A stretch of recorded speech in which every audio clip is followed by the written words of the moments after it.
நாள் முன்னாடி ஆண்டவர் எனக்கு ஒரே ஒரு வார்த்தையை கொடுத்தாரு. மண்ணை குடித்து பேசு மகளே, மண் என்பதை உணர்த்து பேசு. எனக்கு மண்ணை பத்தி நான் என்ன ஆண்டவரே பேசுறது, இதான் கேட்டு நினைக்கிறேன். நேற்று நைட்டு வரைக்கும் நேற்று வரைக்கும் என்ன கேட்கிற ஆண்டவர்கிட்ட, மண்ணு மண்ணு மண்ணை பத்தி நான் என்ன பேசணும். அப்ப ஆண்டவர் வார்த்தைகளை கொடுத்தார். வார்த்தையில என்ன சொல்ல வேண்டும் என்பதை உணர்த்தினார். நம்ம எல்லாம் எதால் உருவாக்கப்பட்டவங்க? மண்ணினால் உருவாக்கப்பட்டவன்றதை எப்போதுமே மறக்க கூடாது. எப்போதுமே எதை மறக்க கூடாது? மண்ணான சரீரம் எங்கதான் போவோம்? எங்க போவோம்? மண்ணுக்கு தான் தெரியும். மண்ணு இந்த மண்ணான சரீரத்தை, ஆனா நம்முடைய அவர் கொடுத்த ஜீவ ஆத்துமா அவரிடத்துல போய் சேரும். அந்த ஆத்துமா தேவனிடத்துல போய் சேர்வதற்காக தான் நம்ம உத்தமமா வாழறோம். எதுக்கு உத்தமமா வாழறோம்? எதுக்கு உண்மையா வாழறோம்? எதுக்கு நேர்மையா வாழறோம்? எப்படி வேணா வாழலாம் இல்லையா? ஆனா எதுக்கு நேர்மையா வாழறோம்? ஆண்டவர் கொடுத்த ஆத்துமா. ஒரு சொல்லுவாங்க, உலகத்தாம சொல்லுவாங்க, என்ன சொல்லுவாங்கன்னா, ஆமா செத்ததுக்கு அப்புறம் என்ன நடக்கும் போது யாருக்கு தெரியும். ஆனா நமக்கெல்லாம் ஒரு நம்பிக்கை இருக்கு. என்ன இருக்குது? பரலோகம் ஒண்ணு இருக்குது. தேவன் ஒருவர் இருக்காரு, என்னை ரட்சித்தவர் ஒருவர் இருக்காரு. அவர் என்னை நித்தியமாய் அவரோட இருக்க போற. யாரோட இருக்க போற? நித்தியமா கணவரோட இருக்க போறோமா? நித்தியமா பிள்ளைகளோட இருக்க போறோம்? நித்தியமா யாரோட இருக்க போறோம்? யாரோட இருக்க போறோம்? எனக்கு ஆண்டவர் ஏன் இது நிறைய பேருக்கு இது பிரயோஜனமான வார்த்தையா இருக்கும்ன்றது நான் விசுவாசிக்கிறேன். தெரியுமா? சிலரோட சிந்தைகளை அப்சர்வ் பண்ணும்படியாக கர்த்தர் இன்னைக்கு எனக்கு செய்தார். சிலர் என்ன யோசித்து வேதனைப்படுறாங்கன்றத இந்த மண்ணென்று ஆண்டவர் வார்த்தை கொடுத்ததுக்கு அப்புறம் ஒவ்வொருத்தரை பத்தியோடு யோசிக்க ஆரம்பிச்சு. அப்ப இது அநேகருக்கு இது பிரயோஜனமான வார்த்தையா இருக்குன்றத நான் உணர்த்ததுனால இதை பத்தி சொல்றேன். கர்த்தர்னால வந்தைக்கு கூட நம்ம ஒரு வார்த்தையை கூட எடுத்து வாசிக்கலாம். மண்ணுக்காக எதை விடக்கூடாது? மாணிக்கமாகிய கிறிஸ்துவை நம்ம விட்டு விடக்கூடாது. சரி, ஆதியாகமம் 2வது அதிகாரம் 7-10 வரைக்கும் வாசிங்க. ஆதியாகமம். தேவனாகிய கர்த்தர் மனுஷனை பூமியின் மண்ணிலே உருவாக்கி சுவாசத்தை அவன் நாசியிலே ஊதினார். மனுஷன் ஜீவ ஆத்துமா ஆனான். தேவனாகிய கர்த்தர் கிழக்கே ஏதேன் என்னும் ஒரு தோட்டத்தை உண்டாக்கி தாம் உருவாக்கின மனுஷனை அதிலே வைத்தார். தேவனாகிய கர்த்தர் பார்வைக்கு அழகும் புசிப்புக்கு நலமான சகலவித விருட்சங்களையும் தோட்டத்தின் நடுவிலே ஜீவ விருட்சத்தையும் நன்மை தீமை அறியத்தக்க ஜீவ விருட்சத்தையும் பூமியிலிருந்து முளைக்க பண்ணினார். தோட்டத்துக்கு தண்ணீர் பாயும்படி ஏதேனில் இருந்து ஒரு நதி ஓடி அங்கே இருந்து பிரிந்து 4 பெரிய ஆறுகளாயிற்று. அடுத்தது 18வது வசனத்தை படிங்க. 18. பின்பு தேவனாகிய கர்த்தர் மனுஷன் தனிமையா இருப்பது நல்லதல்ல, ஏற்ற துணையை அவனுக்கு உண்டாக்குவேன் என்றார். என்ன சொன்னாரு? அவருதான் எல்லாத்தையும் உண்டாக்குறாரு. எதை உண்டாக்குறாரு? முதல்ல நமக்கு மண்ணை எடுத்து என்ன பண்ணாரா? ஜீவ சுவாசத்தை அந்த மண்ணுல ஊதனால ஜீவாத்மாவானா. யார் அது? ஆதாம். ஆதாம் தான் முதலாவது. இது சத்திய வேதம். இதுல இருக்க வார்த்தைகள் அனைத்தும் உண்மை. உலகமே அழிந்து போன இந்த உண்மையான வார்த்தைகள் அழிந்து போகாது. அப்போ ஜீவ ஆத்மாவானா. அதுக்கப்புறம் என்ன பண்றாரு? எல்லா மரம் செடி கொடி எல்லாமே உண்டாக்குறதுக்கு அப்புறம் மனுஷனை உண்டாக்குற. மனுஷன் தனிமையா நடந்து போயிட்டு இருக்கான். அப்ப என்ன நினைக்கிறது? இவனுக்கு ஒரு துணை வேணும், இவனுக்கு ஒரு துணையை நான் உருவாக்கணும். அப்பதான் அவன் என்ன பண்ணுவான்? எப்பவுமே நான் இவனோட பேசிட்டு இருக்க முடியாது. இவனோட பேசுவதற்கு, இவனுக்கு பக்க துணையா இருப்பதற்கு ஒரு மனுஷியை எப்படி உருவாக்குனாரு?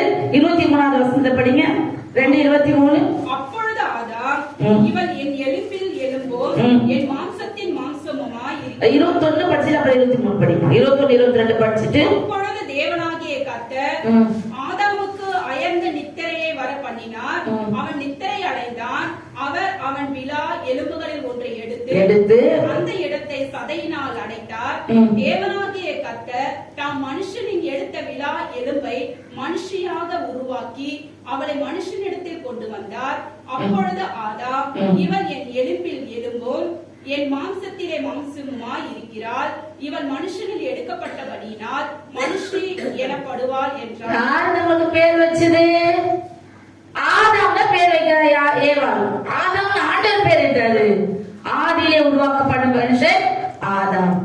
அடுத்தது இவள் என் எலும்பு எலும்பும் என்னிலிருந்து உருவாக்கப்பட்டபடியால் இவள் யாரு? மனுஷி அப்படின்னப்போ கணவன் மனைவி எப்படி இருக்காங்க? ஒரே சரீரமா இருக்காங்க. ஏன்னா அவரோட எலும்புல இருந்துதான் உருவாக்கப்பட்டவர் மனுஷி. அப்போ அந்த மண்ணு தான் என்னவாவது? ஜீவ சுவாசத்தை பெற்று ஜீவனை பெற்று. அப்ப மண்ணு எந்த விதத்துல பெருமை பாராட்டக்கூடாது. எந்த மண்ணு? இந்த மண்ணு. இதான் என்னது? மண்ணு. இந்த மண்ணு எல்லா மேன்மையும் அவருக்கு மட்டும். எனக்கு ஒரு சகோதரனோட பேசிட்டு இருந்தேன். அவர் சொன்னாரு, அவரோட சகோதரனை குறிச்சு என்கிட்ட ரொம்ப மேன்மையா சொன்னார். அப்ப நான் சொன்னேன், சகோதரனே, நம்மளே மேன்மை பாராட்ட ஒன்றுமே இல்லை. நம்மதான் மண்ணு. என்னைக்கு அவர் கூப்பிடுறாரோ மண்ணுக்கு போயிடும், ஜீவாத்மா ஆண்டவர்கிட்ட போயிடும். அப்போ மேன்மை பாராட்ட நம்மளத்துல எத்தனை வீடு இருந்தாலும், எத்தனை கார் இருந்தாலும், எத்தனை 100 சவர நகைகள் இருந்தாலும் மேன்மை பாராட்ட ஒன்றுமே இல்லை. நமக்கு எல்லாம் மேன்மையானவர் ஒருவர் மாத்திரம்தான். நான் சொன்னது அவர் காதல வாங்குற மாதிரி ஏன் ஆண்டவர் எனக்கு அந்த உணர்வை கொடுத்தான்னு தெரியல. ஏன்னா இந்த சப்ஜெக்டை எடுக்கும் போதுதான் அந்த வார்த்தையும் என் காதல விழுது. நான் சொன்னேன், நம்மிடத்துல அவரை குறிச்சு எனக்கு தெரியுமா, அவர் இவ்வளவு மேன்மையானவர். நான் சொன்னேன், எல்லாரும் மேன்மையானவர் இயேசு மாத்திரம்தான். அவர் மாத்திரம்தான் மேன்மை பாராட்ட நம்மிடத்துல ஒன்றுமே இல்லை. எல்லா மேன்மையும் இயேசு மாத்திரம்தான். அப்போ மனுஷனிலிருந்து உருவாக்கப்பட்டபடியால் மண்ணுனால என்னென்னத்தை உருவாக்குதான் பாருங்க. சங்கீதம் 139 14 வசனத்தை படிங்க.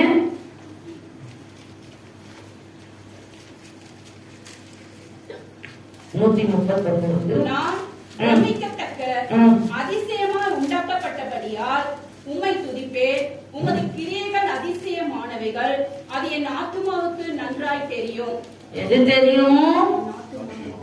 என் ஆத்துமாவுக்கு எப்படி தெரியும்? நான் பிரமிக்கத்தக்க அதிசயம். எங்க கண் எடுத்து பின்னாடி வச்சுட்டா எப்படி இருந்திருக்கும்? மூக்கு எடுத்து பின்னாடி வச்சுட்டா எப்படி இருக்கும்? கொஞ்சம் யோசித்து பாருங்க, கொஞ்சம் இமேஜின் பண்ணுங்க. கண்ணு எப்படி உருவாக்கப்பட்டிருக்காரு? கண்ணு இங்கதான் இருக்கணும், மூக்கு இங்கதான் இருக்கணும், வாய் இங்கதான் இருக்கணும். அதை எப்படி உருவாக்கி இருக்கிறாரு? பிரமிக்கத்தக்க அதிசயமாய் உருவாக்கப்பட்டபடியால் உம்மை துதிப்பேன். யாரை துதிப்பேன்? உருவாக்கினவரை. யாரை துதிக்கணும்? எல்லா நேரத்திலும் நன்மை வந்தாலும் தீமை வந்தாலும் எதுவுமே அவர் கரத்திலிருந்து தான் நமக்கு வருது. யார் கரத்துல வந்து? படுபாவி எனக்கு இப்படி செஞ்சிட்டானே, யாரு எனக்கு இப்படி துரோகம் பண்ணிட்டானே என் வாழ்க்கையில, யாருமே நம்ம என்ன பண்ணக்கூடாது? அதின் காலத்துல அதின் காரியங்களை என்ன பண்ணுவாரு? பிரசங்க 3வது அதிகாரத்துல என்ன ஆகுது? அதின் காலத்திலே அதின் காரியத்தை நான் என் பிள்ளைகளுக்காக போன வருஷம் ஜனவரியிலே ரொம்ப அதிகமா ஜெபிப்பேன். என்ன பண்ணுவேன்? நான் ஒரு வார்த்தை கூட கேட்டேன் ஆண்டவர்கிட்ட. என்ன கேட்டேன்னா, ஏசப்பா, எங்க அக்கா 6 மாசத்துல 2 திருமணத்தை முடிச்சாரு, எனக்கும் அந்த மாதிரி செய்வீங்களா? எப்படி? நான் கேட்டதை இப்ப சொல்றேன். அதே போல செய்தாரா? செய்தாரா? செய்தாரா இல்லையா? நான் நினைக்கிறேன். ஆனா நான் கேட்டேன், உண்மையில என்ன கேட்டேன்? எங்க அக்கா ரொம்ப நாள் அழுதா, ஏசப்பா என்கிட்ட ஒண்ணும் இல்ல, என் 2 பிள்ளைங்களுக்கு எப்படி திருமணத்தை நடத்த போறேன்? என் கணவனுக்கு கவர்மெண்ட் வேலை இல்லை, எனக்கு வீடு இல்லை, எனக்கு சொத்து பத்து எதுவுமே இல்லை, ஆனா என் பிள்ளைங்களுக்கு திருமணம் நடக்கும். நான் சொல்லி ஏதாவது ஸ்டெப் எடுக்கிறியா? கர்த்தர் செய்வாடி. என்ன கண்ட விசுவாசத்துல அதிகம், ஜெபத்துல அதிகம். நான் உண்மையாவே சொல்வேன். என்ன சொல்லுவான்? கர்த்தர் செய்வாடி, ஆண்டவர் செய்வாடி. யார் செய்வார்? நமக்கு எல்லாமே. நான் அப்படிதான். என்ன சொல்றாங்க? இந்த மண்ணுக்கு நன்மை செய்கிறவன் அவர் தான். தீமை வந்துட்டு உடனே என்ன பண்றோம்? என்ன பண்றோம்? எவ்வளவுதான் ஜெபம் பண்ணேன், எவ்வளவுதான் பைபிள் படிச்சேன், எனக்கு என்ன நடந்துச்சு? என்ன நடந்துச்சு? கேள்வி கேட்க நமக்கு என்ன இல்ல? யோபு என்ன சொல்றாரு? கேள்வி கேட்கறது எனக்கு அதிகாரம் இல்லை. அவர் யாரு? 42வது அதிகாரம் யோபு 42:2 42:2 தேவரீர் சகலத்தையும் செய்ய வல்லவர், நீ செய்ய நினைத்தது என்னது தடைபடாது. சில வசனத்துல நான் அப்படியே என்ன பண்ணுவேன், மைண்ட்ல ஏத்திக்குவேன். எப்படி ஏத்திக்குவேன்? மறக்கவே முடியாது. நான் சண்டே ஸ்கூல்ல படிச்ச ஒரு வசனம் சொல்ற பாருங்க. 1 கொரிந்தியர் 1ஆவது அதிகாரம் 15வது வசனத்தை படிங்க. 1 கொரிந்தியர் 1:18 படிங்க. சிலுவையை பற்றிய உபதேசம் யாருக்கு சவுண்ட் வர மாட்டேன். எடுத்துறீங்களா இல்லையா? 1 கொரிந்தியர் 1ஆவது அதிகாரம் சிலுவையை பற்றிய உபதேசம் கெட்டு போகிறவர்களுக்கு பைத்தியமாய் இருக்கிறது. ரட்சிக்கப்படுகிற நமக்கோ ரட்சிக்கப்படுகிற எப்படி இருக்குது? தேவ பலன். அவருடைய வார்த்தை ஒவ்வொன்றும் எனக்கு எப்படி இருக்குது? பலன். அந்த பலனுக்காக தானே ஞாயிற்றுக்கிழமை ஓடி வரும் சர்ச்சைக்கு. இந்த மண்ணான சரீரம் தேவ பலனை பெற்றுக் கொள்ளும்படியாக தான் சபைக்கு ஓடி வரும். சனிக்கிழமை திங்கட்கிழமை சனிக்கிழமை வரணும் ஓடுவோம் வேலைக்கு. சனிக்கிழமை நைட்டு ரொம்ப டயர்டா இருக்கும். நாளைக்கு எப்படி சர்ச்சைக்கு போக முடியும்? ஒரு வாரம் ஃபுல்லா ஓடிடுவோம் வேலைக்கு. ஞாயிற்றுக்கிழமை என்ன பண்ணோம்? கொஞ்சம் ரெஸ்ட் எடுக்கும். ஒரு அம்மா கிட்ட கேட்டேன், ஏன்னா நீ சண்டே சர்ச்சைக்கு வருவ? சிஸ்டர், அந்த ஒரு நாள் தான் நான் தூங்க முடியும். எந்த ஒரு நாள் தேவனுடைய ஓய்வு நாள் மட்டும்தான் நான் தூங்க முடியும். இந்த மண்ணான சரீரத்துக்கு பலன் கொடுக்கிறாரே, அதனால என்ன பண்ணோம்? ஞாயிற்றுக்கிழமை 2 மணி நேரம். எவ்வளவு நேரம் யாருன்னா ரொம்ப நேரம் உட்காரன்னு சொல்லுங்க பார்க்கலாம். 2 மணி. நாங்க சாம்சுந்தரையா சர்ச்சுக்கு போனோம். நான் 8 வயசா இருக்கும் போது வந்து போஷாங்க சர்ச்சுக்கு போனேன். 8 வயசுல இருந்து 3ஆவது படிக்கும் போது இருந்து அந்த சர்ச்சுக்கு போனேன். அதுக்கு முன்னாடி எங்க அம்மாலாம் இந்து வந்து அம்மா ரட்சிக்கப்பட்டு அப்படியே ஆண்டவருக்குள்ள. ஆனா அப்படியெல்லாம் எனக்கு 2 வயசுக்கு முன்னாடி ஆண்டவர் ஏத்துக்கிட்டாங்க. ஆனா அவன் முழுசா போக முடியல. அவ்வளவு போராட்டம். கர்த்தரை நம்ம உண்டாக்குனவரை தேடுறதுக்கு போராட்டம். எல்லாம் ஒருத்தரையும் கேளுங்க, ஒரு ஸ்டோரி சொல்லுவாங்க. மஞ்சு கேளுங்க ஒரு ஸ்டோரி, தமிழ்ச்சேரி கேளுங்க ஒரு ஸ்டோரி சொல்லுவோம், கோமதியை கேளுங்க. பூர்வீகமா எங்களுக்கு வந்தவங்களை கேட்டு பாருங்க, ஒரு ஸ்டோரி. எவ்வளவு போராட்டத்துல நான் வந்தேன் அப்படின்னு சொல்லுவாங்க. ஆனா அந்த 8 வயசுல இருந்து நான் போயிருக்கேன். அப்ப எங்க பாஸ்டர் சொல்றாரு, ஒரு நாளும் ஒரு சண்டே நம்ம என்ன கூடாது, வாரம் ஃபுல்லா பயந்து ஓடுறீங்க. இங்க உங்களை கேட்கறதுக்கு ஆளு இல்ல. சபையில லேட்டா வந்து என்ன, உனக்கு வந்து சம்பளம் கிடையாது, சாரி இல்ல, உனக்கு பர்மிஷன் இல்ல, நோ பர்மிஷன். நேற்று செமையா திட்டினார் என்ன காலையில. ஐயா என்ன சொன்னார் தெரியுமா? தொடர்ந்து நான் பாக்குறேன் 9:30 நீ வர, பயமே இல்லை உனக்கு. பல வேலைகள் அப்பதான் சாத்தா காட்டுவான். இதை முடிச்சிடு, அதை முடிச்சிடு. இன்னைக்கு பார்த்த ஏசப்பா, நான் அந்த திட்டு வாங்க கூடாது. உலகத்தை என் புருஷன் திட்டினாலே என்னால தாங்க முடியல. தேவன் திட்டினாம என்ன பண்ணுவேன்? திட்ட மாட்டாரு, கொட்டுவார். என்ன பண்ணுவாரு? அவர் கண்ணு கொட்டுறது நமக்கு தெரியாது, தெரியாம கொட்டுவாரு. அந்த கொட்டு வாங்கறதுக்குள்ள நான் சரியாகும் பைக் கட்சி ஓடி வந்து என்ன பண்ண, டீ குடிக்கூடாது, எது குடிக்க ஓடி என்ன பண்ணும்? சொல்லும் போதே எனக்கு ஒரு உணர்வு வந்துச்சு. ஏசப்பா என்ன பண்ணும்? இந்த மண்ணுக்கு நீங்க பலன் கொடுக்கும்படியா என்ன பண்ணும்? சீக்கிரமா ஓடிடணும் அப்படின்னு சொல்லி சீக்கிரமா ஓடிடுது. இன்னும் சீக்கிரம், இன்னும் 9 மணிக்கு முன்னாடி வரணும். உண்மையாலுமே அவினாஷ் தமிழ்ச்செல்வி எல்லாம் நினைச்சா எனக்கு ரொம்ப பெருமையா இருக்கும். 9 மணிக்கு முன்னாடி இடத்துல வந்து நிற்பாங்க. ஏன்னா ஆண்டவர் நமக்காக காத்திருக்க கூடாது, நம்ம தான் காத்திருக்கணும். நம்ம தான் அதை நம்ம செய்யறோமா? நானே செய்யல, நான் சொல்றதுக்கு தகுதி இல்லை. நான் செய்யணும். அப்போ ஒரு முன்னாடி ஒரு டீ ஊத்தி வைப்பேன். 2 நிமிஷம் தான் டைம் இருக்கு, நான் மேல போறேன். குடிக்க மாட்டேன், வந்தே மேல. ஆண்டவர் காத்திருப்பாரு. இந்த பயம், இந்த மண்ணான சரீரத்துக்கு பலன் கொடுக்கிற தேவனுக்கு எந்த அளவுக்கு நம்ம பயப்படுறோமோ அந்த அளவுக்கு நம்மளோட காரியங்கள் நன்றாய் வாய்க்கும். தேவன் நம்ம ஒவ்வொருவரோட பேசுற. உண்மையாவே சொல்றேன். அடிக்கடி பாஸ்டர் சொல்லுவாங்க, மணி 10:15 நிறைய பேரை காணும். எவ்வளவு மனசுக்குள்ள வேதனையோட சொல்லுவாரு. அவன் சொல்லும் போது நமக்கு சாதாரணமா இருக்கும். தேவன் எந்த அளவுக்கு கஷ்டப்படுவாரு. இவ்வளவு நன்மைகளை செய்திருக்கேனே உங்களுக்கு, கொரோனாவில உங்களை பாதுகாத்தனே, எவ்வளவு வியாதியில மக்கள் மடிந்து போனவங்களை காப்பாத்தினேன். ஆனா நீங்க என்ன பண்ணீங்க? தேவ சமூகத்துக்கு எனக்கும் தான் தேவ சமூகத்துக்கு வரும்போது நிர்விசாரம், சோம்பல், தூங்கணும்.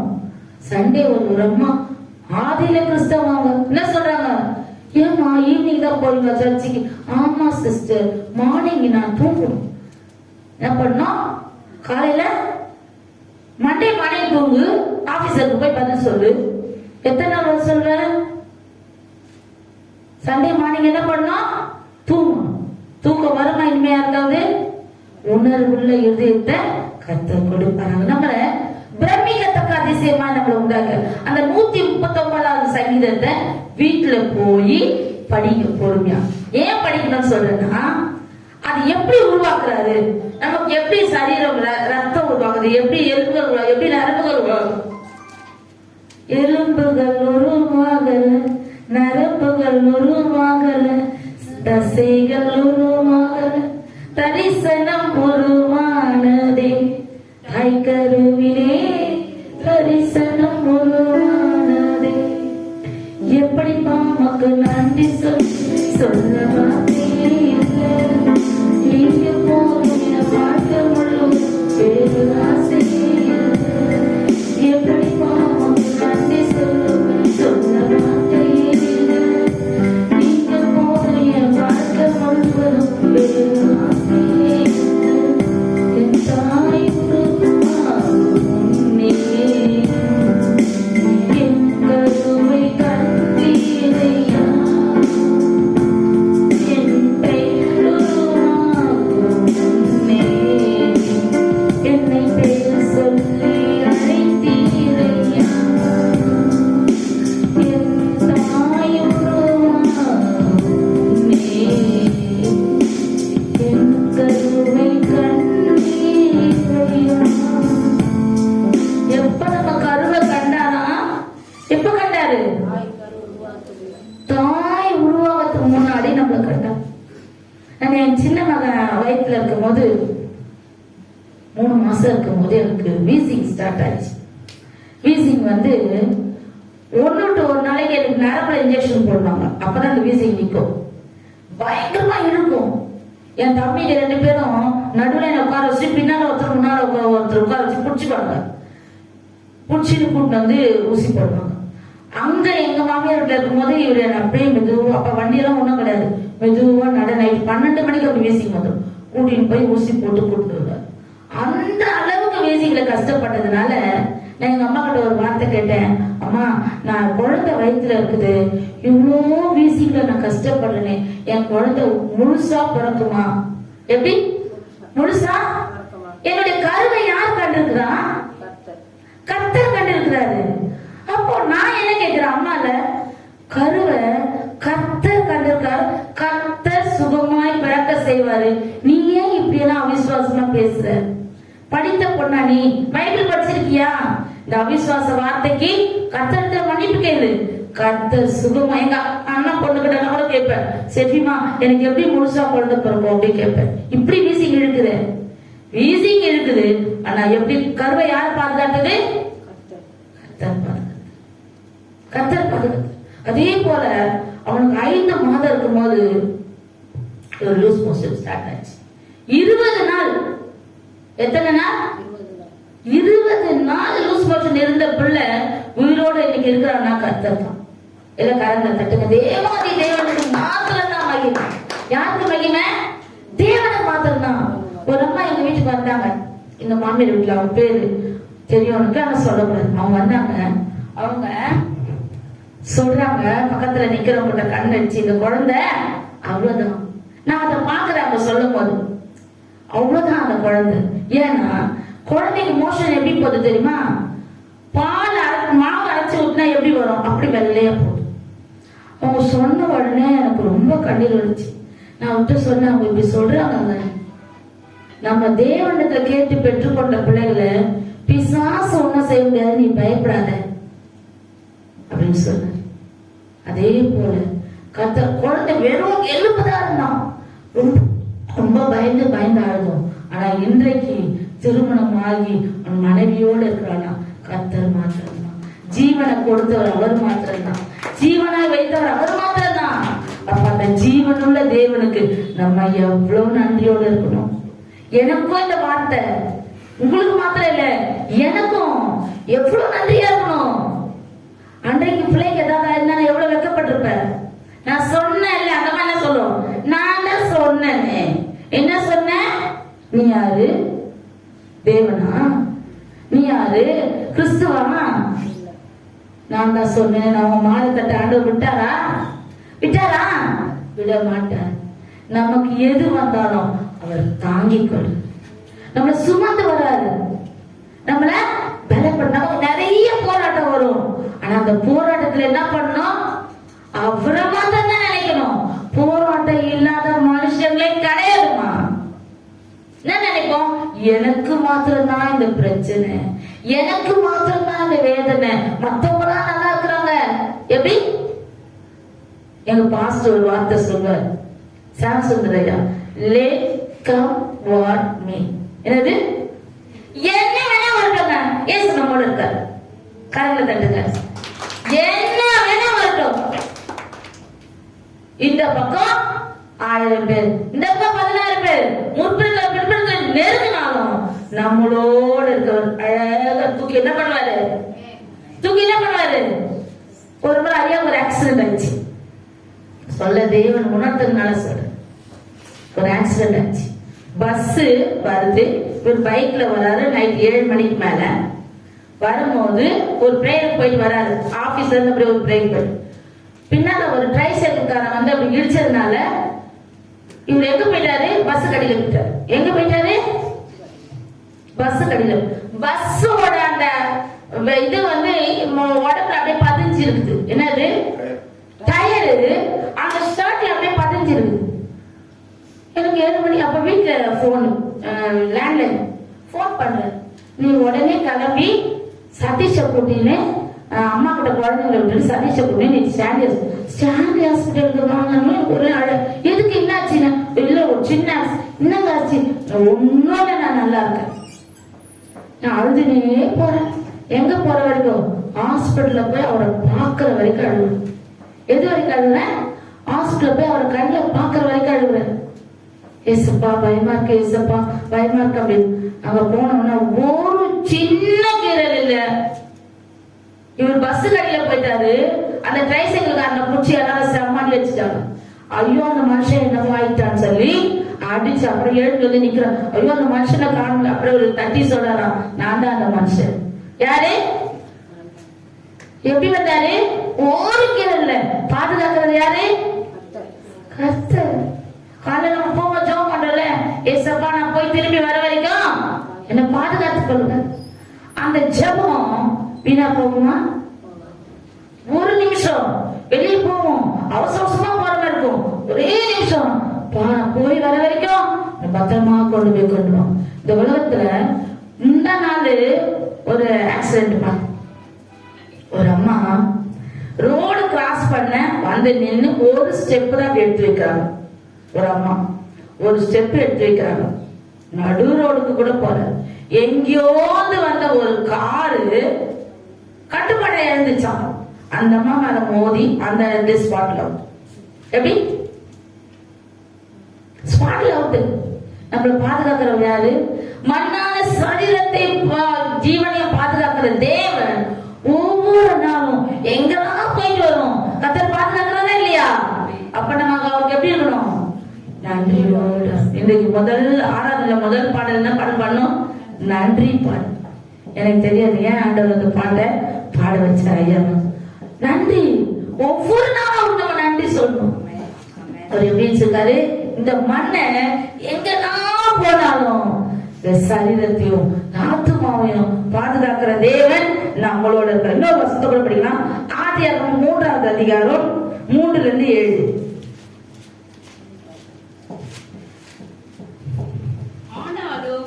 தோட்டத்தின் நடுவில் இருக்கிற விருஷத்தின் கனியை குறித்து தேவன் நீங்கள் சாகாத படிக்கு அதை புசிக்கவும் அதை தொடவும் வேண்டாம் என்று சொன்னார் என்றார். அப்பொழுது சர்ப்பம் ஸ்திரீயை நோக்கி, நீங்கள் சாகவே சாவதில்லை. நீங்கள் இதை புசிக்கும் நாளிலே உங்க கண்கள் திறக்கப்படும். கொடுக்கப்படும் என்றும் நீங்கள் நன்மை தீமை அறிந்து தேவர்களைப் போல் இருப்பீர்கள் என்றும் தேவன் அறிவார் என்றது. அப்பொழுது ஸ்ரீயானவர் அந்த விருட்சம் புசிப்புக்கு நல்லதும் பார்வைக்கு இன்பமும் புத்தியை தெளிவிக்கிறதற்கு இச்சைக்கப்படத்தக்க விருட்சமாய் இருக்கிறது என்று கண்டு அதன் கனியை பறித்து புசித்து தன் புருஷனுக்கும் கொடுத்தால் அவனும் புசித்தான். அப்பொழுது அவர்கள் இருவருடைய கண்களும் திறக்கப்பட்டது. அவர்கள் தாங்கள் நிர்வாணிகள் என்று அறிந்து அத்தியிலைகளை தைத்து தங்களுக்கு அரை கட்சிகளை உண்டு பண்ணினார்கள். அத்தி இலை தான் கொஞ்சம் அகலமான இலைகளா இருக்கும். அதுக்கு பறிச்சு என்ன பண்ணாங்கன்னா தங்களுக்கு அரை கட்சியை உண்டு பண்ணாங்க. அதாவது என்னன்னா கீழ்ப்படிந்து இதுதான் முதல்ல கீழ்ப்படியாம எங்க உருவாகுது? ஏதேன் தோட்டத்துல என்ன பண்றாங்க? கீழ்ப்படிதல். நிறைய வார்த்தை நமக்கு இங்க பலிபீடத்துல வரும். இப்படி இருக்கணும், அப்படி இருக்கணும், இப்படி செய்யும். இது எல்லாமே எனக்கு இல்ல, வேற ஒருத்தவங்களுக்கு. எப்படி நாமளே நினைச்சுக்கோம் ஆனா பர்ஃபெக்டா இருக்கிறேன்.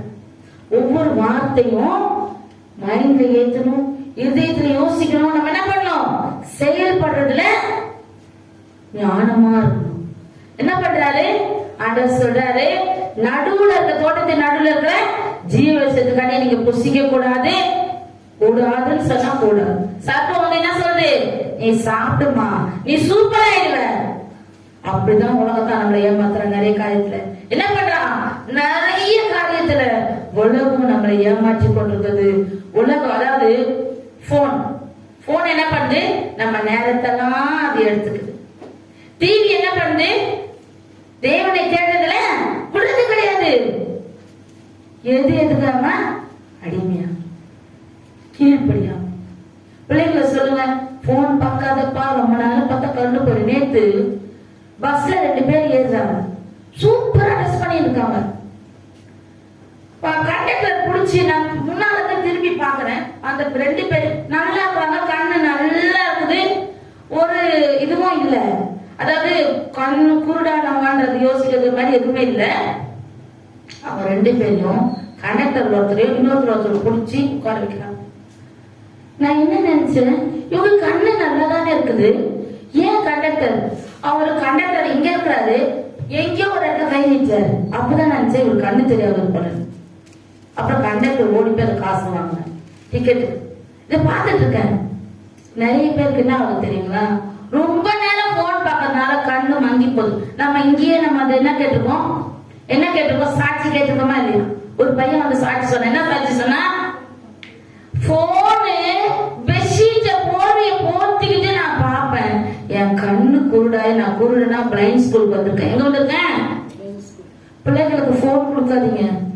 அவர்களுடைய சரீரத்தை பாதுகாக்க வேண்டியது தாய் தகப்பனோட கடமை. எது நன்மை தீமைன்னு நமக்கும் தெரியும், ஆண்டவரும் உணர்த்திருக்காரு. ஆண்டவர் என்ன சொல்றாரு? ஏதேன் தோட்டத்திலேயே கீழ்ப்படியணும். நம்ம பிள்ளைகளை கீழ்ப்படியது. ஈத்தனை போன் பார்க்காதன்னு சொல்லி அவங்க அம்மா ஃப்ரைடே பிரேயர்ல போனை கொடுத்து லெசன் எழுதுன்னு சொல்லி உட்கார வச்சாங்க. நாங்களாம் இங்க உட்காந்துருக்கோம், அவங்க உட்காந்துருந்தோம். நான் அவனையே கவனிக்கிற, பாட்டு பாடிட்டு நைஸா நகர்ந்து தூணுக்கு பின்னாடி போனோம். எங்க போனா? தூணுக்கு பின்னாடி போனோம். தூணுக்கு பின்னாடி போனவன் எழுதுறத நிறுத்துட்டான். எழுதுறத நிறுத்தினவன நான் அப்படியே பார்த்தேன். பார்த்தா கேம் ஓடுது. எங்க ஓடுது? கையில ஈத்தனை. அப்ப சரி என்னப்பா பண்ற? இல்லப்பா சரி, நீங்க வந்து பாருங்க. எப்படி பிள்ளைங்களை கவனிச்சுக்கிட்டே அவன் எழுதுவான். கண்ட கொடுத்துட்டேன் அப்படி அவங்க அம்மா இருக்கிறாங்க. ஆனா என்ன பண்ணும்? நிமிஷம் நிமிஷம் கவனிக்கணும். நான் எப்பவுமே அப்படிதான். உனக்கு இதே வேலைதான். முகத்தையே பார்த்து அப்படியே உத்து பார்த்து பேசுறேன். முகத்துல என்ன மாற்றம் இருக்குது?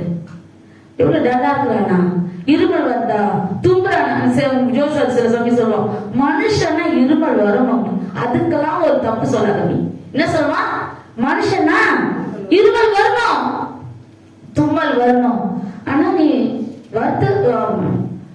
ரெகுலரா எப்போது என்ன பண்ணிப்போ ரொம்ப இருன்ற, அப்ப எதை நீ கோல்டா சாப்பிட்டுருக்க? உடனே நான் நினைச்சுக்குவேன். என்ன பண்ணுவேன்? பிள்ளைங்களா இப்படி நம்ம பார்க்க வேண்டிய காலத்துக்குள்ள இருக்கும். பிள்ளைங்களை நடக்க வேண்டிய வழியிலே அவனை நடத்து. முதிர் வயதுல என்ன பண்ணுவான்? விடாது இருப்பான். அதுதான் ஆண்டவர் சொன்னத ஏவா கீழ்ப்படியில, புருஷனே கீழ்ப்படியாதபடி செய்து பாவத்துக்குள்ளார். இன்னைக்கு நம்ம பண்ற பாடம் என்னது? அவங்க மூலமா வந்ததுதான். அந்த அம்மாவுக்கு என்ன கொடுத்தாரு ஆண்டவர்? என்ன கொடுத்தாரு? நீ கஷ்டப்பட்டு குழந்தை பெறுவ. அவர் என்ன பண்ணாரு? நிலத்துல வேலை செஞ்சு என்ன பண்ணும்? உன்னோட ஆவாரத்தை தேடணும். ஏதேன் தோட்டத்துல இருக்கிறதுக்கு உங்களுக்கு தகுதி இல்லை. அப்போ கீழ்ப்படியாம எங்க ஆரம்பிச்சது? கீழ்ப்படிகளா நம்ம வாழ்றதுக்கு பழகிக்கணும்.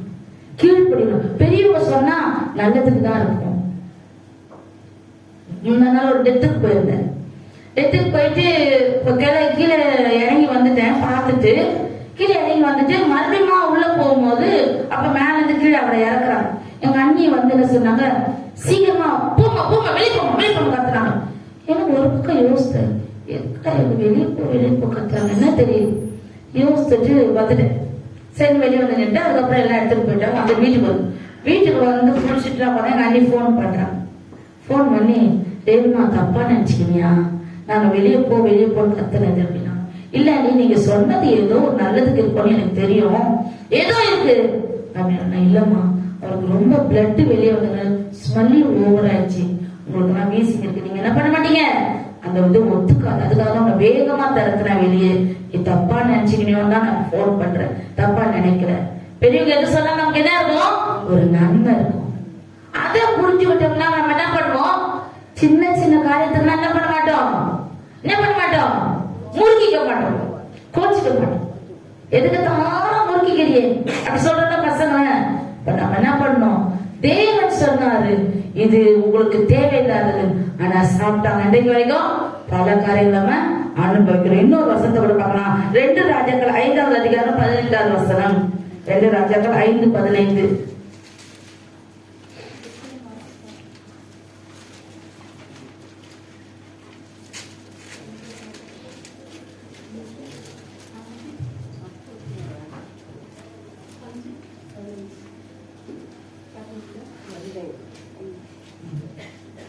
அப்பொழுது அவன் தன் கூட்டத்தோடு எல்லாம் தேவனுடைய மனுஷனத்துக்கு திரும்பி வந்து அவனுக்கு முன்பாக நின்று, இதோ இஸ்ரவேலில் இருக்கிற தேவனை தவிர பூமி எங்கும் வேற தேவன் இல்லை என்பதை அறிந்தேன். இப்போது உமது அடியேன் கையில் ஒரு காணிக்கையை வாங்கிக் கொள்ள வேண்டும் என்றான். 17 அப்பொழுது நாகமான், ஆனாலும் 2 கேவே கழுதைகள் சுமக்கத்தக்க 2 பொதி மண், 2 கோவேறு கழுதைகள் சுமக்கத்தக்க 2 பொதி மண் உமது அடியேனுக்கு கட்டளையிட வேண்டும். உமது அடியே இனி கர்த்தருக்கே அல்லாமல் அந்நிய தேவர்களுக்கு சர்வாக சகனத்தையோ பலியையும் செலுத்துவதில்லை. என்ன இல்ல? தேவனை தவிர உலகத்துல வேற யாரு தெய்வமா?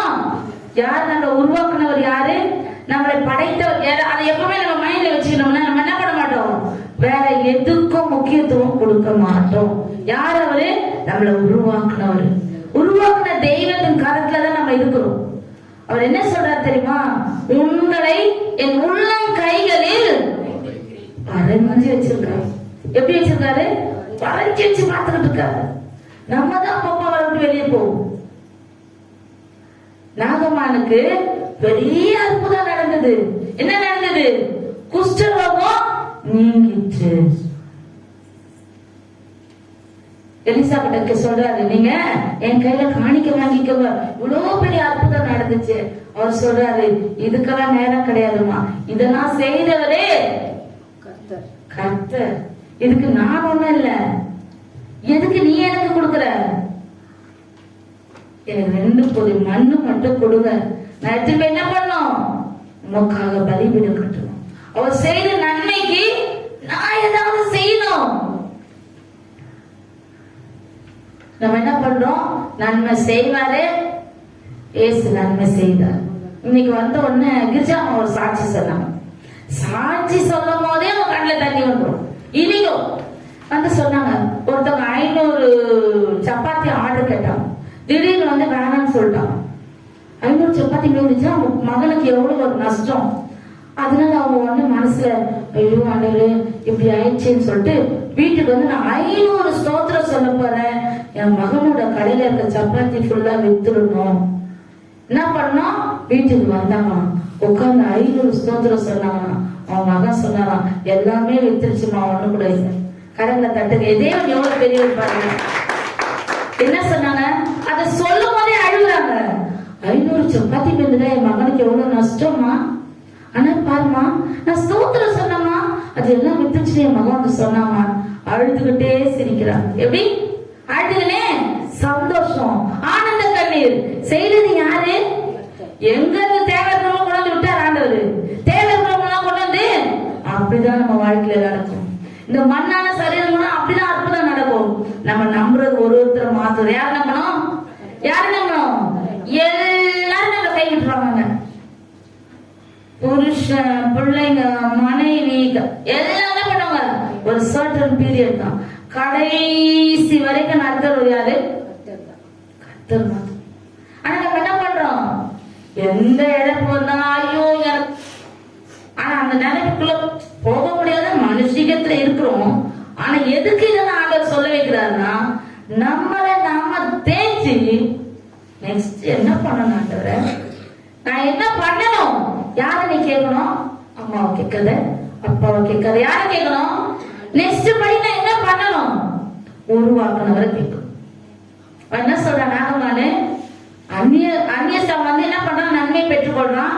என்ன சொல்றான், இந்த இஸ்ரவேல் இருக்க தேவனை தவிர வேற தேவன் இல்லைங்க, நான் அவருக்கு பலிபீடம் கட்ட போறேன், அந்த தேவனுக்கு பலிபீடம் கட்ட போறேன். எனக்கு இவ்வளவு பெரிய நன்மை செஞ்சாரு. குஷ்டரோகத்தை ஒரே ஒரு தண்ணியில முக்கிய எழுந்தோட சரியாச்சு ஞானம் சொல்ல முடியுமா அந்த காலத்துல? அன்றைக்கு இருக்கிற தேவன் எபிரேயர் 13வது அதிகாரம் 8வது வசனத்தின்படி இயேசு கிறிஸ்து நேற்று இன்று என்று மாறாதவர். அன்றைக்கு அற்புதம் செய்தார், இன்றைக்கும் செய்து கொண்டிருக்கிறார், நாளைக்கும் செய்வார். விசுவாசிக்கிறவரே. மார்க் 9வது அதிகாரம் 23வது வசனத்தை படிங்க. மார்க் 9:23.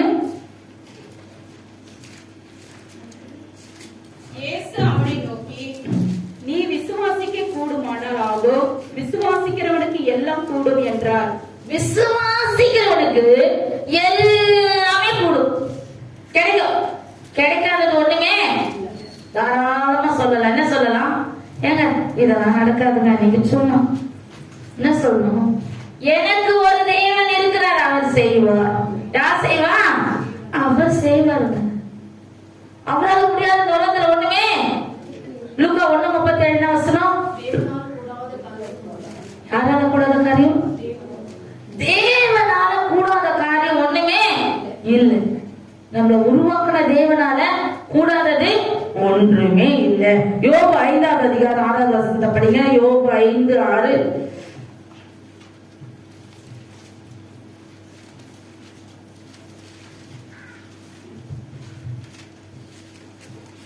தீங்கு புழுதியிலிருந்து உண்டாக்குறதும் இல்லை, வருத்தம் மண்ணிலிருந்து முளைக்கிறதும் இல்லை. ஆமென். அதே 9 படிங்க.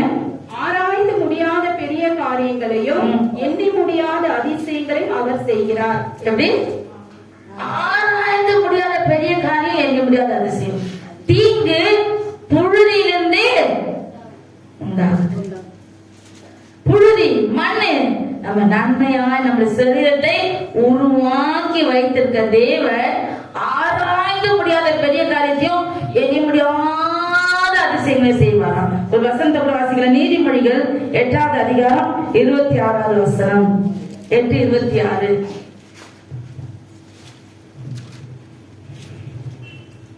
அவர் பூமியையும் அதன் வெளியிலும் பூமியில் உள்ள மண்ணின் திரள்களையும் உண்டாக்கும் முன்னும் நான் ஜெனிப்பிக்கப்பட்டேன். அடுத்தது படிமா. அவர் வானங்களை படைக்கையில் நான் அங்கே இருந்தேன். அவர் சமுத்திர விலாசத்தை வட்டணைக்கையிலும் உயரத்தில் மேகங்களை ஸ்தாபித்து சமுத்திரத்தின் ஊற்றுகளை அடைத்து வைக்கையிலும் சமுத்திர ஜலம் தன் கரையை விட்டு மீறாதபடிக்கு அதற்கு எல்லையை கட்டளையிட்டு அவர் பூமியையும் அதன் வெளிகளையும் பூமியில மண்ணின் திரள்களை உண்டாக்கும் முன்னும் நான் நம்ம உலக தோற்றத்துக்கு முன்பாகவே நான் இங்க பிறக்கணும், நான் இப்படி இருக்கணும், நான் இந்த குழந்தை பிறக்கணும், எனக்கு இதெல்லாம் கிடைக்கணும்னு அவர் நினைத்து வச்சுட்டாரு. நமக்கு என்னென்ன நடக்கணும்னு அவர் முன்பே குறித்து வச்சுட்டாருங்க. ஒரு வசனம் யோபு 23வது அதிகாரம் நினைக்கிறேன். எனக்கு குறித்திருக்கிறதை அவர் நிறைவேற்றுவார், இப்படிப்பட்டவைகள் இன்னும் அவர் கருத்துல அநேகம். அவர் கருத்துல எவ்வளவு இருக்கு? அந்த வசனத்தை படிமா தமிழ். எனக்கு குறித்திருக்கிறதை அவர் நிறைவேற்றுவார், இப்படிப்பட்டவைகள் இன்னும் அநேகம் அவரிடத்தில் உண்டு. எனக்கு குறித்திருக்கிறது இது மாத்திரம் எந்த சொல்ல மாட்டேன், இல்ல இன்னும் இருக்குது, இன்னும் இருக்குது. என்ன பண்ணுவான் எதிராளி? இதுங்கெல்லாம் பார்ப்பா மேலேயே போயிடுது, கொஞ்சமாவது இதுங்க முகத்துல தொய்வு வரவே இல்லை. நம்ம முகம் வெட்கப்பட்டு போவோமா நம்ம காத்துக்கிட்டு. ரோமர் 10வது அதிகாரம் 11வது வசனம் என்னது? அவரை விசுவாசிக்கிறவன் எவனோ அவன் வெட்கப்படுவதில்லை என்று நம்மளை உருவாக்குனாரு. நம்ம வெட்கப்பட்டு போக விடுவாரா? விடுவாரா? விட மாட்டார். எத்தனையோ காரியத்துல ஜோம் பண்ணும்போது நான் சொல்லுவேன், ஏசப்பா நாங்க வெட்கப்பட்டு போக மாட்டோம். நீ சொன்ன வசனம் எங்கள் ஒவ்வொருவருக்கும் நிறைவேறும். அப்படியே நம்ம வாயில சொல்லுங்க. நம்ம பக்கத்துல நின்று சிரிச்சிட்டு இருக்க பிசாசு என்ன பண்ணுவோம்? இவங்க கிட்ட நம்ம பாய்ச்சா பழிக்காது, நம்ம என்ன பண்ணலாம்? தள்ளி போயிடலாம். இவங்க நாம் கர்த்தருடைய பிள்ளைங்க. துக்கம் வரும், பாடு வரும், நிந்த வரும், அவமானம் வரும், எல்லாத்தின் மத்தியிலும் நம்ம தலையை உயர்த்த பண்ணுவார். அமேன். கரங்களை தட்டுக்கு தேவாதி தேவருக்கு மகிமையை செலுத்த என்ன பண்ணுவாரு? எல்லாவற்றின் மத்தியிலும் நம்ம தலையை உயர்த்துவார். இந்த மண்ணை என்ன பண்றாரு? உயர்த்தி காண்பிக்கிற தேவன். அதை நம்ம ஒவ்வொரு நாளும் நினைக்கணும், ஒவ்வொரு நாளும் நினைக்கணும். அவரை புழுதியில நம்ம உருவாக்கணும். அப்ப இன்னொரு வசனத்தை கூட வாசிக்கலாம். யோபு 14வது அதிகாரம் 7. யோபு 14:7. ஒரு மரத்தை குறித்தாவது நம்பிக்கை உண்டு, அது வெட்டி போடப்பட்டாலோ திரும்ப தழைக்கும், அதன் கிளைகள் துளிர்க்கும். அதே 14வது வசனத்தை படிங்க. இப்பொழுது என் நடைகளை எண்ணுகிறேன். 14வது அதிகாரம் 12-14 படிங்க. 12-14. மனுஷன் படுத்து கிடக்கிறான், வானங்கள் ஒழிந்து போகும் அளவோ எழுந்திருக்கிறதும் இல்லை, நித்திரை தெளிந்து விழித்திருக்கிறதும் இல்லை. 14. மனுஷன் செத்த பின் பிழைப்பானோ? எனக்கு மாறுதல் எப்பொழுது வரும் என்று எனக்கு குறிக்கப்பட்ட போராட்டத்தின் நாளெல்லாம் நான் காத்திருக்கிறேன். என்னை கூப்பிடும், அப்பொழுது நான் நமக்கு உத்தரவு சொல்வேன், நமது கைகளின் கிரியைகள் மேல் விருப்பம் வைப்பீராக. மனுஷன் இறந்துட்டான்னா அவனுக்கு மறு ஜென்மம் உண்டு. மிருகங்களுக்கு கிடையாது. மிருகங்களுக்கு என்ன கிடையாது? என்ன கிடையாது? மறிச்சிச்சுன்னா இப்போ அதாவது பரலோகத்துக்கு நாய் வளர்க்குறாங்க. நான் ஒரு பாஸ்டர் வீட்டுக்கு போனேன், 3 பெரிய பெரிய நாய் இருந்தவங்க வீட்டுல. எப்படி இருந்து? நான் அந்த விசுவாசிக்கிட்ட கூப்பிட்டு சொன்னேன், ஏங்க பாஸ்டர் பைபிள் நல்லா தானே படிச்சிருக்காரு, எதுக்கு 3 நாய் வச்சிருக்காரு? கர்த்தர் தானே அவன் பாதுகாப்பு. எவ்வளவு சொத்து பத்து இருக்கட்டும், ஆனால் யாரு? கர்த்தர் தான். அப்படி இருக்கும்போது நம்ம என்ன பண்றோம்? நமக்கு மறு ஜீவன் உண்டு. இந்த உலகத்தோட நம்ம வாழ்க்கை முடிஞ்சு போகல. நமக்கு என்ன இருக்குது? நித்திய ஜீவன். நித்தியமா தேவனோட நம்ம என்ன பண்ண போறோம்? அரசாள போகிறோம். அவர் வருவார். என் தாய் தகப்ப மறுத்து போனாங்க, அவங்களை அழைத்து கொண்டு வருவார். உயிரோட நாம தேவனை பார்ப்போம். அந்த நம்பிக்கை நமக்குள்ள இருக்குது. இந்த மண்ணான சரீரத்துக்கு நித்திய ஜீவன், அந்த ஜீவ சுவாசம் மறுபடியும் இறங்க என்ன பண்ணுவோம்? தேவனுக்குள்ள உயிர்ப்பிக்கப்படும். அதுதான் நம்மளுடைய நம்பிக்கை. மத்தவங்க என்ன கிடையாது. அதாவது நிறைய பேர் கிறிஸ்தவங்களே சொல்லி ஒரு வார்த்தை கேட்போம். என்ன கேட்போம்? இருக்கிறத விட செத்தா நல்லது. என்ன நல்லது? எப்படி நல்லது? அதுக்கப்புறம் வாழ்க்கை அவ்வளவுதானா? எங்க போனோம்? நீயே உன் முடிவை தேட எங்க போனோமா? எங்க போனோம்? நரகம்னு வாயில சொல்லணும். நரகம் எப்படி இருக்கும் நினைச்சு பார்க்கணும். முதல்ல எப்படி இருக்கும்? எத்தனை மடங்கு நெருப்பு இருக்கும் தெரியாது. அதுல என்னென்ன இருக்குமா தெரியுமா? நான் ஒரு படம், அந்த நரகன்ற ஒரு படத்தை பார்த்தேன். மாத்தி கூட பார்க்க முடியல. பயத்துல என்ன பண்ணிட்டேன், தயவு செய்து ஆஃப் பண்ணிடுங்க, எனக்கு பயமா இருக்கு. பாவம் தேலும் அந்த பாவிகளுடைய அந்த பாவம் செய்த அந்த போனவங்க பாருங்க நரகத்துக்கு போனா கூட பரவாயில்லப்பா, இந்த ஜனங்களோட என்னால வாழ முடியல. நரகம் எப்படி இருக்கும்னு எல்லாருக்கும் படம் ஒவ்வொரு நாளும் போட்டுக்காங்க. அப்பதான் என்ன பண்ணுவாங்க, ஐயோ தேவனே பரலோகத்துக்கு நேரம் என்னோட வழிய நடத்துங்க, நான் என் வழியை என்ன பண்ணணும், சீர்படுத்தணும்.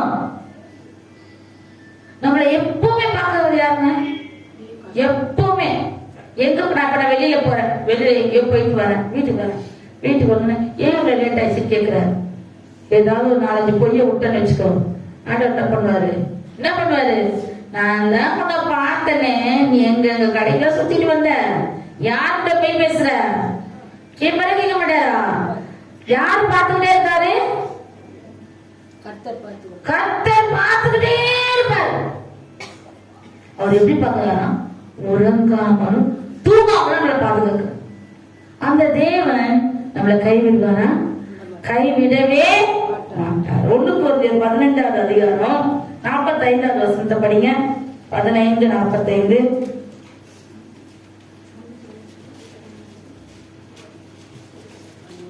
45-49 வரைக்கும் அப்படியே படிச்சிருங்க. அந்தபடியே முந்தின மனுஷனாகிய ஆதாம் ஜீவ ஆத்துமா ஆனான் என்று எழுதியிருக்கிறது. பிந்தின ஆதாம் உயிர்ப்பிக்கிற ஆவியானவர். ஆகிலும் ஆவிக்குரிய சரீரம் முந்தினதல்ல, ஜென்ம சரீரமே முந்தினது, ஆவிக்குரிய சரீரம் பிந்தினது. முந்தின மனுஷன் பூமியிலிருந்து உண்டான மண்ணானவன், 2ஆம் மனுஷன் வானத்திலிருந்து வந்த கர்த்தர்.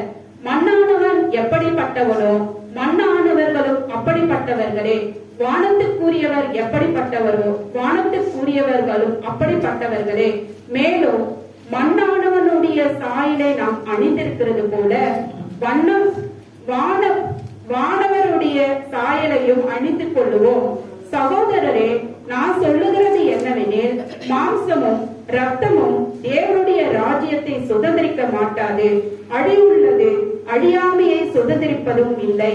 இதோ ஒரு ரகசியத்தை உங்களுக்கு அறிவிக்கிறேன். போதுமா? அதாவது மண்ணான சரீரம் என்னாச்சு, தேவன் இயேசு கிறிஸ்து இந்த உலகத்துல பிறந்து வளர்ந்து வாழ்ந்து அவர் நமக்காக மரித்து 3ஆம் நாள் உயிரோட எழுந்து அவர் நம்முடைய பாவங்களுக்காக மரித்து போனார். 3ஆம் நாள் நமக்காக உயிரோட எழுந்து இன்றைக்கும் நமக்காக தேவனுடைய வலது பாசத்திலே பரிந்து பேசிக் கொண்டிருக்கார். என் பிள்ளைங்களாம் எப்பவுமே நல்லவங்க, இப்பதான் தப்பு செய்யறாங்க, அதெல்லாம் விட்டுருவாங்க. ஆண்டவரே என்ன பண்ணாதீங்க, அவங்கள தண்டிக்காதீங்க. நமக்காக பரிந்து பேசிக் கொண்டிருக்க பரிசுத்த ஆவியானவர் இருக்கிறார். இயேசு கிறிஸ்து நமக்கு என்ன பண்ணாரு, பரிந்து பேசிக் கொண்டே இருக்கிறார். அதுக்காக செய்யற பாவத்தை என்ன பண்ணணுமா, விட்டு விலகணும். யாருமே பார்க்கலப்பா, நான் பரிசுத்தவான், நான் சொல்லணும். நான் எப்படி இருந்தது யாருக்கு தெரியும்? 100% அவருக்கு மாத்திரம் தான் தெரியும், அவருக்கு மாத்திரம் தான் தெரியும். எதையுமே நம்ம விட வேண்டிய காரியங்களை விட்டு மண்ணான சரீரம் ஜீவ ஆத்மாவோட பெற்றுக்கொண்டு ஜீவனோட வாழணும் நித்தியமா ஆண்டவரோடனா நம்ம எப்படி இருக்கணும், பரிசுத்தத்தை காத்துக்கொள்ள வேண்டும். உலகத்தார் யார் முன்னாலும் நான் பரிசுத்தமா இருக்கணும்னு அவசியம் இல்லை. தேவன் முன்னாள் தேவன் நம்ம சர்டிபிகேட் கொடுத்தா போதும். நிறைய காரியங்கள் சொல்லுவேன், சொல்லிட்டே இருக்க. சிலர் யாருன்னா என்ன பண்ணலாம், ஏசப்பாவுக்கு தெரியும் போவான். யாருக்கு தெரியும்?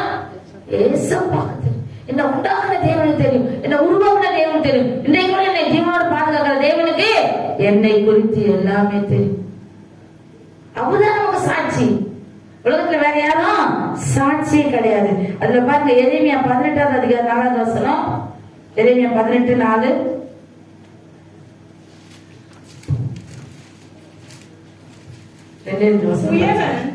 வணைந்து கொண்டிருந்த மண்பாண்டம் அவன் கையிலே கெட்டு போயிற்று.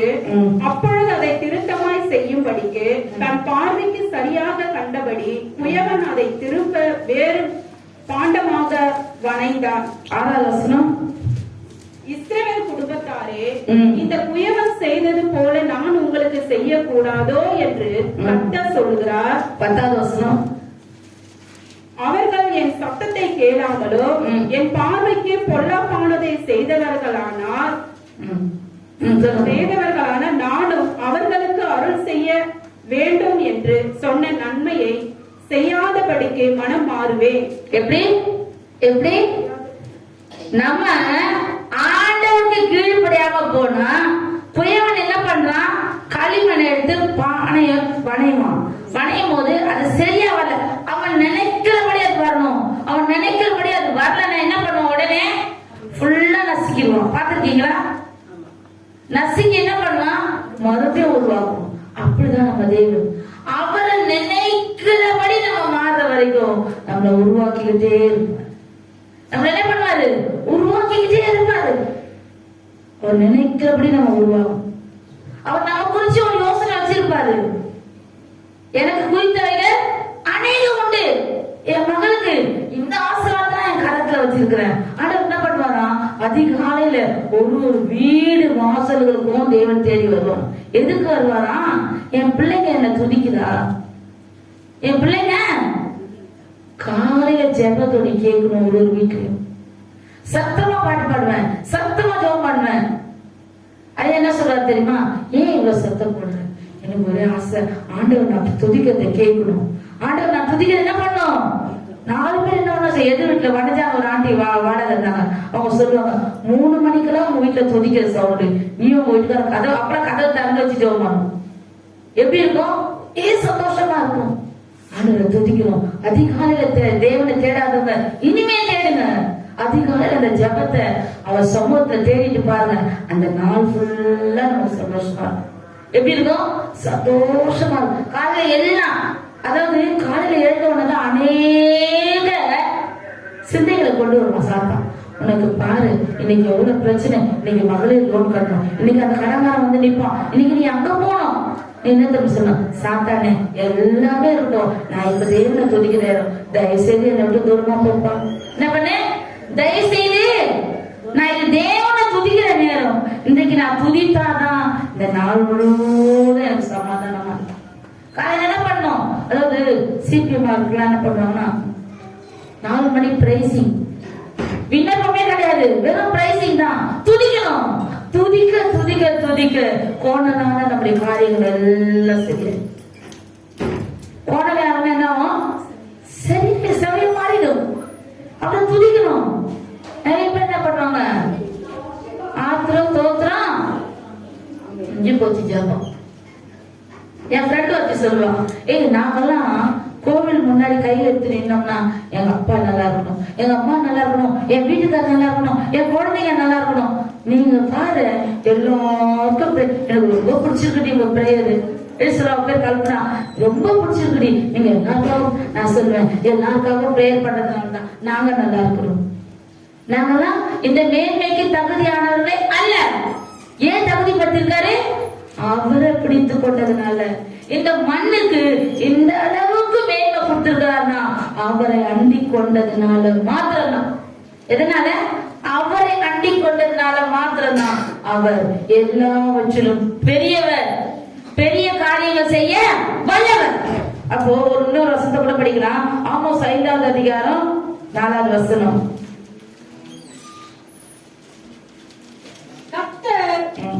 அம்சத்தாருக்கு சொல்லுவது என்னவென்றால், என்னை தேடுங்கள், அப்போது பிழைப்பீர்கள். 5, 6 அப்படியே படிச்சிடும். பெத்தேலை தேடாதேயுங்கள், கீழ்காலிலும் சேராதேயுங்கள், பெர்சபாவுக்கு போகாதேயுங்கள். ஏனென்றால் கீழ்கால் திணிவுக்காகவும் பெத்தேல் பாலான ஸ்தலமாகவும் போகும். கர்த்தரை தேடுங்கள், அப்பொழுது பிழைப்பீர்கள். யாரை தேடுங்கள்? கர்த்தரை தேடுங்கள்.